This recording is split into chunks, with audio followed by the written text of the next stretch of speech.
Mga kwento ni Felmo.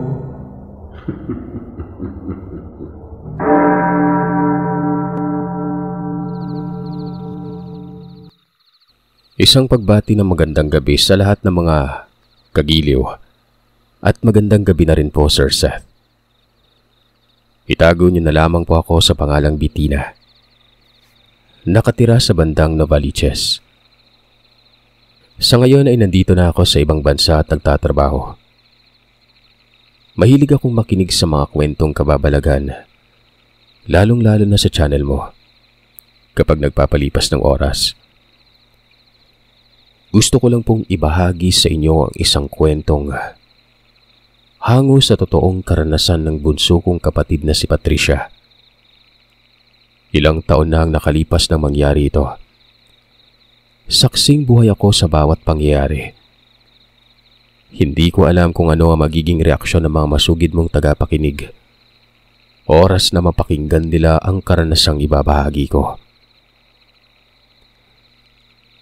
Nga pala, ako yung taong hindi mapaniwalain sa mga kwento tungkol sa mga mamabarang, kulam, lalong-lalo na sa aswang. Iniisip ko kasi noon na isang kalokohan lamang at tinatakot mo lang ang iyong sarili sa mga ganong klaseng bagay. Pero nagbago ang lahat ng sa mismong pamamahay namin. Nangyari ang mga bagay na hindi ko pinaniniwalaan. Isang beses, nagulat ako nang biglang pumasok ang aking ina sa silid at agarang sinabi sa akin na magbihis ako gawa ng aalis kami noon. Saktong kakagising ko pa lamang noon, Sir Seth. Kaya naman takang-taka ako at napahawak sa dibdib dahil sa biglaang pagsulpot ni Mama. Ano ba yan, Ma? Nakakagulat ka naman. Bakit bigla-bigla ka nalang pumasok ng walang pasabi? Tsaka, saan po tayo pupunta? Sinabi ng aking inang kanina pa raw siya kumakatok at nakailang beses niya nang tinawag ang pangalan ko pero hindi ako tumutugon. Kaya naman binuksan niya na ang pintuan at pumasok ng walang pahintulot. Anya, susunduin umano namin ang bunso kong kapatid.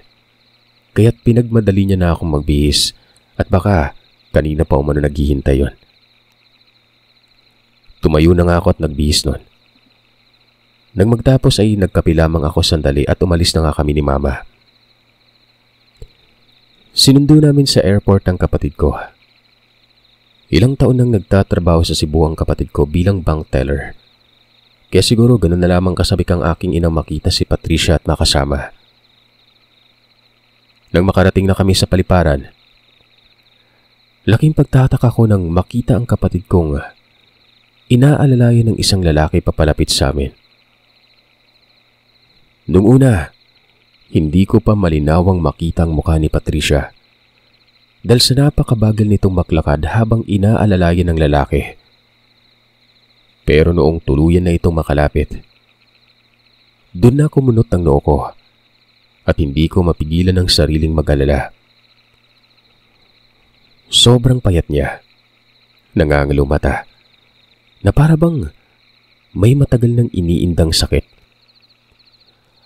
Agarang tinanong ko siya kung ano ang nangyari sa kanya at bakit ganun na lamang ang itsura at pangangatawan niya noon. Kung hindi niyo kasi na itatanong, halos butot balat na lamang ang kapatid ko sa sobrang kapayatan. Nanlalalim ang pisngi at nangangalumata ang mga mata niya at nangingitim din ang gilid noon. Balot na balot rin ang katawan ng kasuotang makapal. Yun bang para itong nabinat? Ganun ko siya nakita ng araw na yon. Anong nangyari sa'yo, Pat? May sakit ka ba? Bakit napakapayat mo? Tanong ko. Hindi sinagot ni Patricia ang tanong ko na yon. Salip ay nginitian niya lamang ako ng matipid tapos ay tiningnan niya ang aming inang maluwaluwang mabilis na umalalay sa kanya. Diyos ko, anak, ano bang nangyari sa'yo? Hindi ka naman ganito nung umalis ka papuntang Cebu nun. Tanong ni Mama. Parang maiiyak na rin ang kapatid ko kaya sinabihan ko na si Mama na sa bahay na lamang pag-usapan ang kung ano man ang problema. Sa ngayon ay sumakay na kami sa sasakyan para makauwi na at makapagpahinga si Patricia. Tumugon naman ang aming ina, kaya't inalalayan na namin ng dahan-dahan ng kapatid ko. Nung sasakay na kami ay saglit na nilingon ni Patricia ang lalaki at nagpasalamat. Tumango lang naman ang lalaki at makahulugang tumingin sa kapatid ko bago umalis nun. Pero ang ipinagtataka ko, bakit pakiramdam ko? Parang magkakilala si Patricia at ang lalaking yon. Hindi naman ito mukhang nagtatrabaho sa paliparan. Tinanong ko siya kung sino yung lalaki. Nauutal siyang nagsalitang hindi niya raw kilala. Kasabayan niya lang umano ang lalaki at siguro naawa sa kanya kaya nagboluntaryong alalayan siya. Tumangutango lamang ako at hindi nagsalita pa. Medyo may kahabaan ang biyahe namin kaya nakatulog sa biyahe ang bunso kong kapatid, habang yakap-yakap ni Mama na parang paslit. Pagdating namin sa bahay, hinubad na ni Mama ang suot na jacket ng kapatid ko. Paghubad ni Mama ng suot na jacket ni Patricia, nanlaki ang mga mata namin. Hindi kami makapaniwala. May mga pasa sa braso si Patricia. Sobrang nagtaas ng boses si Mama habang nagtatanong sa kapatid ko nun. Nag-aalala siya. Mabilis namang umiwas si Patricia at hindi makatingin ng diretso sa aming ina. Muli ay tinanong ni Mama ito kung anong nangyari at bakit halos mapuno na ng pasa ang buong braso na animoy ginawang punching bag. Ang sagot naman niya, hindi niya umano alam. Bigla na lamang umano siyang nagkasakit at nagkaroon ng mga pasa matapos nilang maghiwalay ng lalaking nagngangalang Andres. Andres? Nagkaroon ka ng kasintahan nang hindi mo sinasabi sa akin? Sino yan? Taga saan yan? Sinasaktan ka ba niya? Sabihin mo sa akin at makakatikim sa akin ng lalaking yan. Galit na wika ni nanay. Ayon naman kay Patricia, hindi daw siya sinasaktan ng kasintahan niya. Wala lamang umano yon. Huwag daw kaming mag-alala. Anong wala? Tingnan mo nga yung nangyari sa'yo. Ma, pagpahingayin mo na muna si Patricia. Pagod pa po yan galing sa biyahe. Mamaya na lang natin siya kausapin matapos niya makapagpahinga. Awat ko kay Mama. Tumango si Mama at humingi ng pasensya. Ako na ang nagpresentang maghatid kay Patricia sa silid nito. Habang naglalakad kami paakyat ng hagdan, napapansin kong may palipad-lipad na bangaw at maya't maya ang pagdapo nito sa balikat ng kapatid ko. Pinapagpag ko naman ang balikat ni Patricia sa tuwing dumadapo ang bangaw na yon. Maarte kasi si nanay pagdating sa bahay. Malinis yan sa buong paligid at ayaw na ayaw niyang may kalat o kaya naman may nakatambak na ligpitin. Kaya magtataka ka talaga kung bakit nagkaroon ng bangaw sa loob ng bahay namin. Ito pa, Sir Seth. Hindi lamang iisa yon. 3. Siguro, hinayaan na naman ni Mirasol na bukas ang pintuan ng kusina kanina kaya may nakapasok dito. Sabit ko nun. Napansin ko pang sumunod hanggang sa loob ng kwarto ni Patricia ang insekto. Pero noong maihiga ako ng kapatid ko, hindi ko naman nakita pa kung nasaan na yon. Sa isip-isip ko, baka lumabas na ng silid ito. Sinabi ko sa kanya magpahinga na muna siya. Ipagluluto ko siya mamaya ng paborito niyang ulam para magkaroon ito ng lakas at may kwento niya rin sa amin kung ano talagang nangyari sa kanya. Pagbalik ko sa sala, naroroon si Mama at mukhang hinihintay niya ang pagbaba ko. Nagtanong ito kung nagpapahinga na bang kapatid ko noon. Sinabihan ko si Mama na ikalma muna ang sarili dahil hindi naman makakatulong kung sakaling magpadala siya sa nararamdaman niya. Baka mas lalo lamang hindi magsabi si Patricia kung anong problema. Hindi nga ako nagkamali sa sinabi ko, Sir Seth. Nung makapagpahinga ng kapatid ko at medyo may lakas na ito ng bahagya, tinanong siya ng aming ina kung anong nangyari sa kanya at saan niya nakuha ang mga pasa sa katawan. Wala kaming nakuhang matinong sagot.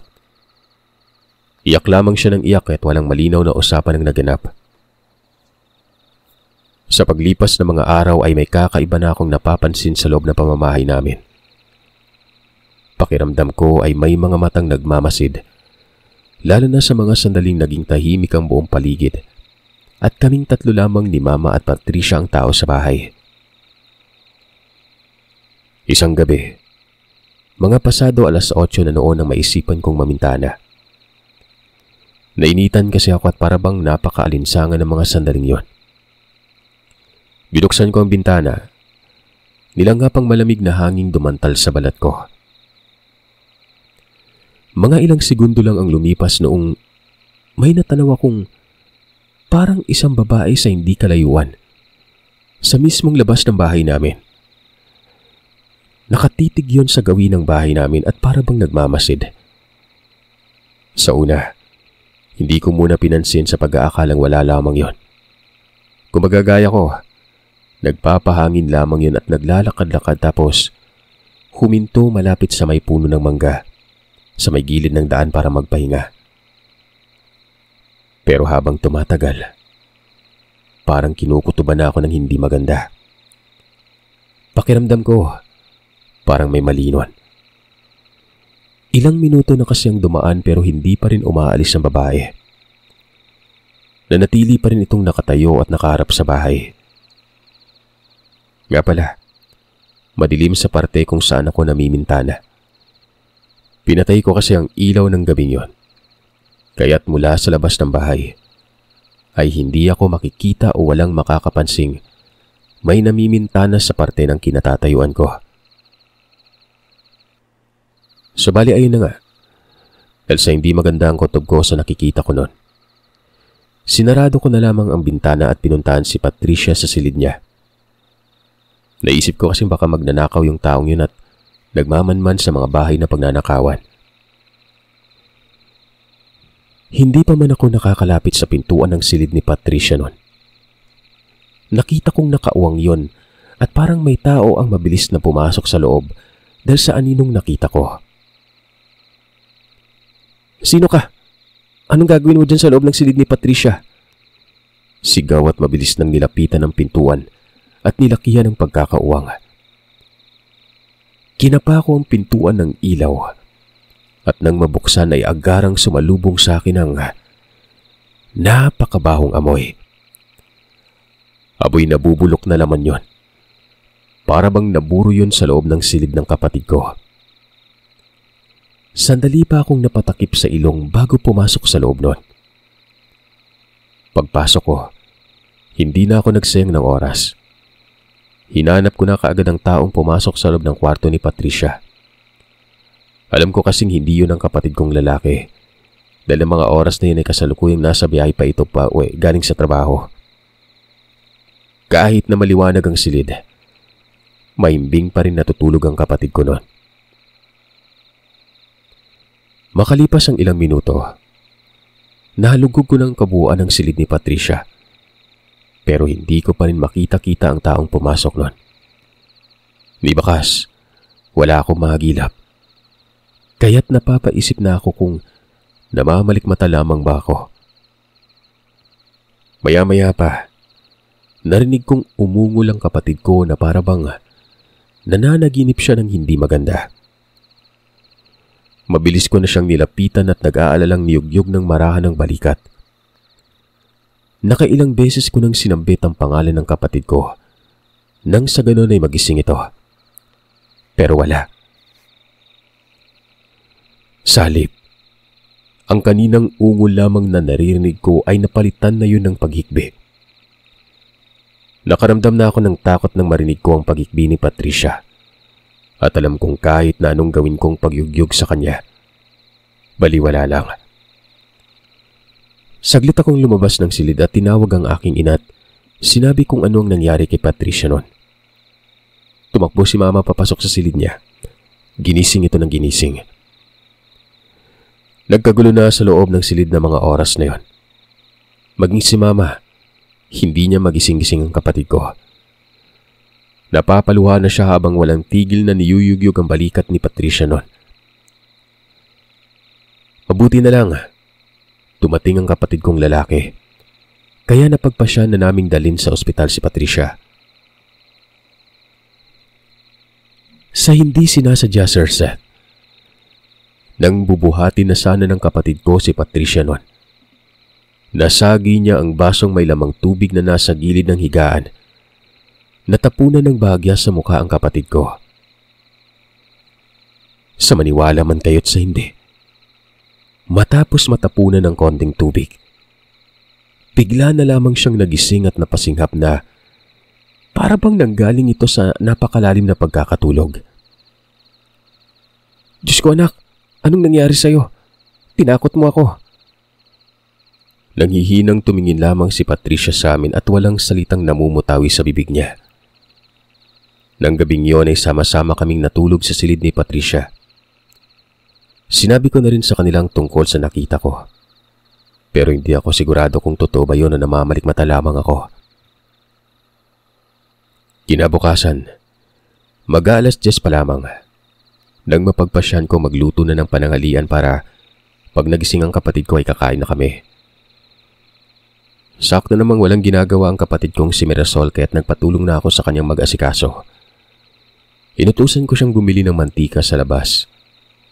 Sinabi ko pa sa kanyang bilisan niya para makapagluto na ako kagad pagbalik niya. Habang abala ako sa paghihiwa ng pangsahog sa mesa noon, napansin kong dumaan sa gilid ko ang bunso kong kapatid. Nasipat ko pa sa gilid ng mga mata kong kumuha siya ng tubig inumin. Gising ka na pala. Hindi pa ako nakapag-umpisa magluto eh. Kamusta rin pakiramdam mo? Ayos na ba? Tanong ko habang hindi siya tinitingnan. Ilang segundo na ang nakalipas ay hindi ko narinig na sumagot ang bunso kong kapatid. Kaya sinipat ko siya sandali. Ayos ko lang, Pat? Tanong ko muli na makita ko siyang nakatayo't nakatalikod sa akin. Narinig ko pang nilapag nito ang basong pinag-inuman ng tubig sa lababo. Pero hindi pa rin siya sumasagot. Pat, may problema ka ba? Tanong ko noon na itinigil ko na muna ang ginagawa at humarap. Nung humarap ako sa kanya, ganun na lamang ang kilabot na nararamdaman ko. Wala si Patricia na nakatayo malapit sa lababo. Nakailang beses pa akong nagpalinga-linga at hinanap kung saan nagpunta ang bunso kong kapatid. Imposibleng umalis kaagad ng kusina si Patricia nang hindi dumadaan sa likuran ko. Hindi ko alam kung bakit biglang kumabog ang dibdib ko noon. Binalot talaga ako ng takot. Pilit na binaliwala ako na lamang at hindi na pinansin pa. Ipinagpalagay ko na lamang na namamalikmata lamang ulit ako. Kaya't pinagpatuloy kong ginagawa ko noon.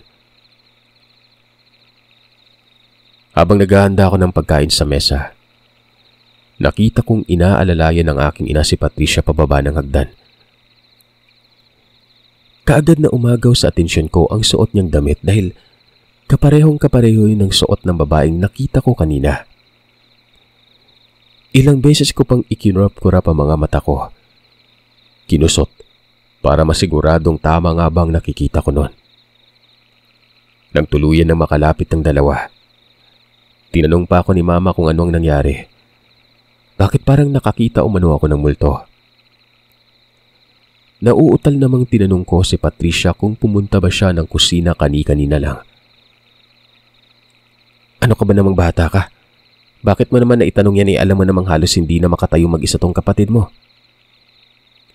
Kasi po ma, nakita ko po si Patricia kanina dito sa kusina. Sus Maria Josep Santissima kang bata ka. Huwag kang magbibiro ng ganyan. Hindi magandang biro yan. Anya ng aking ina noon. Magtatanong pa sana ako pero hindi na naituloy pa. Sinabihan na ako ng isa ko pang kapatid na kumain na lamang kami dahil May lalakarin pa umano siya. Nagwika naman akong huwag niyang kalimutang daanan ng resulta ni Patricia sa ospital para malaman na kung ano nga ba talagang sakit nito. Takang-taka talaga ako. Nagugulan ako sa mga nangyari. Ilang beses na akong may nakitang kakaiba sa mismong pamamahay namin. Magmula nang umuwi ang kapatid ko na yon. Tuwing sumasapit rin ang araw ng Martes at Biyernes, grabe ang sakit na mararanasan ng kapatid ko. Walang tigil ito sa pag-iyak at halos iuntog na ang ulo sa pader. Napawi lamang umano ng panandalian ng pananakit ng katawan niya na parabang binubugbog siya ng isang batalyon. Idagdag pang naglalagas ng buhok nito at halos mapoknat na ang ulo niya. Sa tuwing kumakain rin siya ay mga 5 subo lamang ng kanin ay aayaw na ito. Kapag pinipilit naman namin kumain ng marami, isinusukan niya yon. May mga butlid na ring tumutubo sa likuran niya at nagnanaknak talaga yon. Kaya't pahirapan din siyang makatulog dahil sa napakangulngul umano ng butlig niya na aakalain mong pigsang kapuputok pa lamang. Ang mga pamangkin ko ring paslet ay sunod-sunod ring nagkakasakit sa tuwing dumadalaw ang mga ito sa bahay. Ayaw na rin nilang magtagal pa sa bahay at nag-aaya na kaagad na umuwi sa kani-kanilang bahay tuwing kumagala noon. Samantalang noon mas pipiliin pa nilang sa bahay na lamang namamalagi. Kahit nga mga kalapit bahay namin, may sinasabi rin sa akin na may napapansin na raw silang babaeng may bitbit na sanggol na nagbalakad-lakad sa bakuran ng bahay tuwing magtatakip silim na.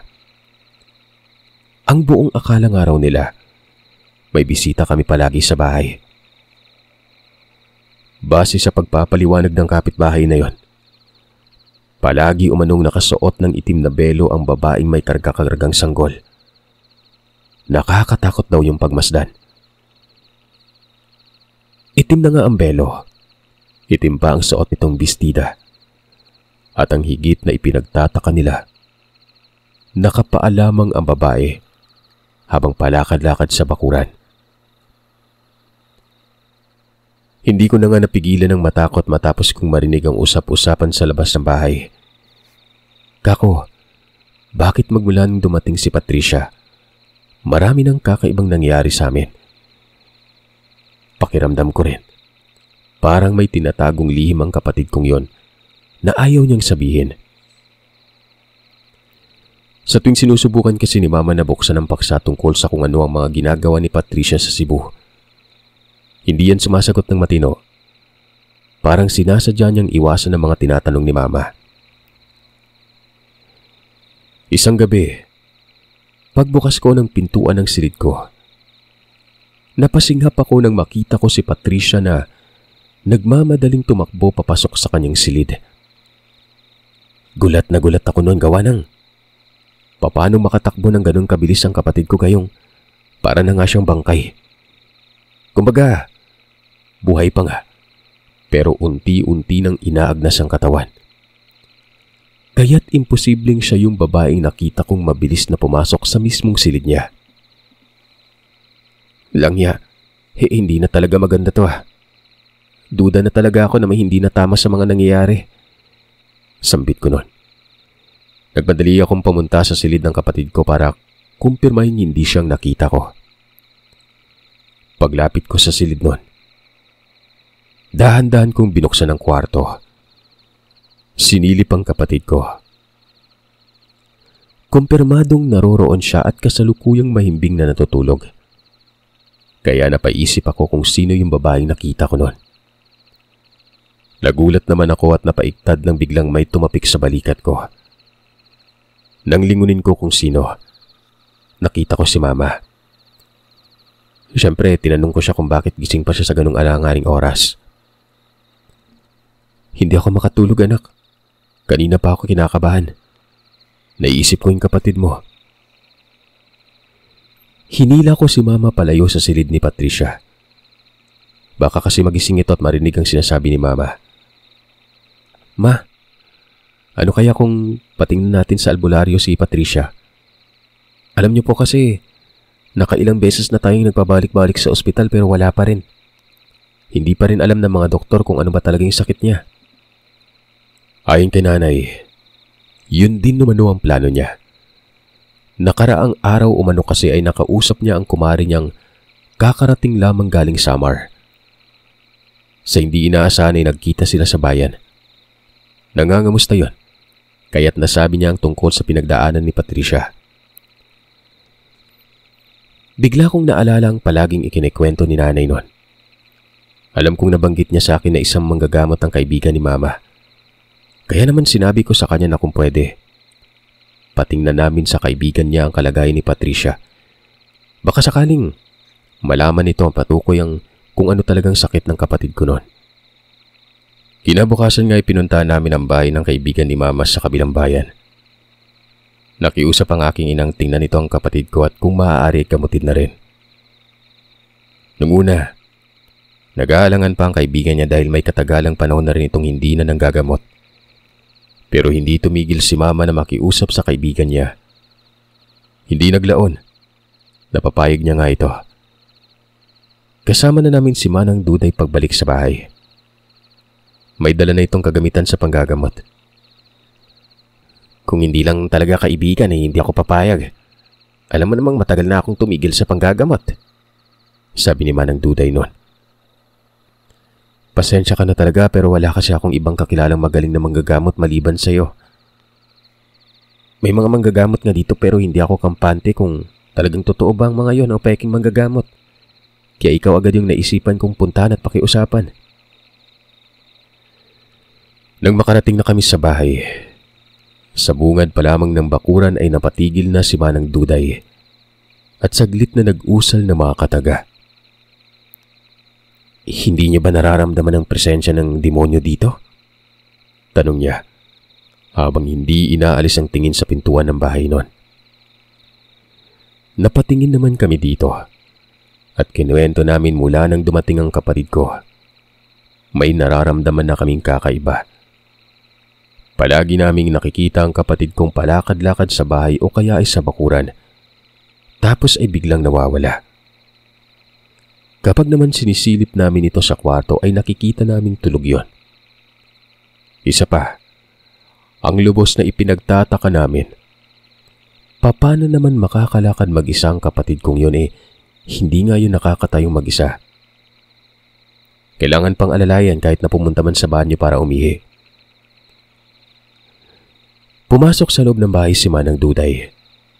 Agaran na tiningnan ng kapatid ko. Napapansin kong mayat-maya pa ang pagtapik niya sa braso at balikat nito. Tapos ay bubulong at iihip sa hangin. May isang babae ang galit na galit sa anak mo. Sa tingin ko ang babaeng ito ay naargabyado ng anak mo, Linda. Nagkatinginan kami ni Mama. Gulat na gulat ako sa narinig ko noon. Anong ibig mong sabihin? Hindi kita maintindihan. Tanong ni Mama. At akmang lalapit na sana kay Manang Duday pero mabilis na sumenyas ito at itinaas ang kamay bilang pagpapahiwatig na tumigil si Mama sa paglalakad at huwag lumapit. Isang barang. Naramdaman kong binabarang ka, Iha. At ang taong bumarang sa'yo ay kasalukuyang nag-utos ng demonyo. Nagpanggap bilang kawangis mo at yun yung nakikita ng mga taong naninirahan dito paminsan-minsan. Wika namang gagamot.